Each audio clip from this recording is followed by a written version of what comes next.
بسم اللہ الرحمن الرحیم۔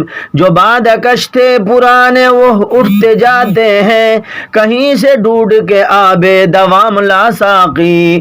بڑے افسوس کے ساتھ یہ جان کا خبر سنی جائے گی کہ ازہر ہند دارالعلوم دیوبند کے قدیمی استاد حدیث، مرکزی جمعیت علماء ہند کے صدر محترم حضرت سید مولانا قاری عثمان صاحب منصور پوری، جن کو رحمت اللہ علیہ لکھتے ہوئے انگشت و قلم لرز رہے ہیں، وہ بھی اپنی زندگی کے دن پورے کر کے آج جوار رحمت میں پہنچ گئے۔ انا للہ و انا الیہ راجعون۔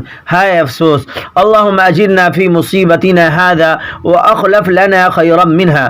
اس موقع پر ہم شاگردان حضرت اور خدام جمعیت علماء ہند، خود جمعیت علماء مستحق تعزیت ہیں۔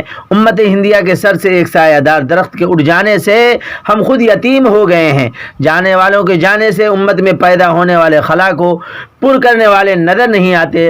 اللہ پاک سے دعا ہے کہ اللہ پاک قاری صاحب کی مغفرت تامہ فرمائیں، آپ کی سیئات کو حسنات سے مبدل فرمائیں، آپ کی محنت سے جو خیر وجود میں آ گئی ہے اپنے کرم سے اس کی آبیاری فرما کر قیامت تک کے اس کے پھلنے پھولنے کی شکل پیدا فرمائیں، اپنی قدرت سے آپ کا نعم البدل عطا فرمائیں، اہل خانہ کو اور ہم سب کو صبر جمیل عطا فرمائیں۔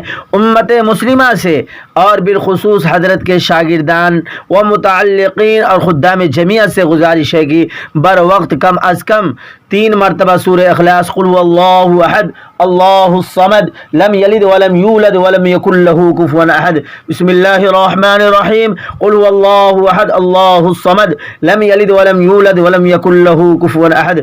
بسم اللہ الرحمن الرحیم قل هو اللہ احد اللہ الصمد لم یلد ولم یولد ولم یکن له کفوا احد۔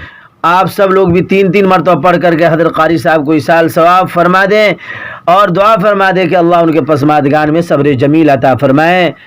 اللہ قبول فرمائے۔ جزا اللہ عنا محمد صلی اللہ علیہ وسلم۔